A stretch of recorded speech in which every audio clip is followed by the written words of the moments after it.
ఏలూరు జిల్లా Nuzvid municipal vice chairman పీఠాన్ని TDP దక్కించుకుంది. వైసీపీకి షాక్ ఇచ్చి ఆ పార్టీ కౌన్సిలర్లు టీడీపీకి మద్దతు ఇచ్చారు. కొలుసు పార్థసారథి తనదైన రాజకీయంతో వైసీపీ వైస్ చైర్మన్ ను తెలుగుదేశం పార్టీలోకి రప్పించి తిరిగి అతన్ని వైస్ చైర్మన్ చేయడంతో వైసీపీ వర్గాలు కంగుతున్నాయి.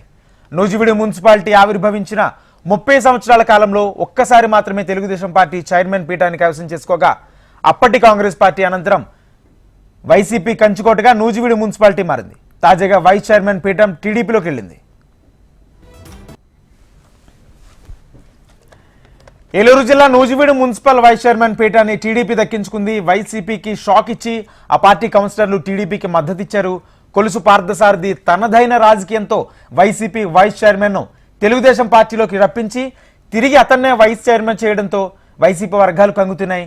నూజివీడు మున్సిపాలిటీ ఆవిర్భవించిన 30 సంవత్సరాల కాలంలో ఒక్కసారి మాత్రమే తెలుగుదేశం పార్టీ చైర్మన్ పీఠాన్ని కైవసం చేసుకోగా అప్పటి కాంగ్రెస్ పార్టీ అనంతరం వైసీపీ కంచుకోటగా నూజివీడు మున్సిపాలిటీ మారింది.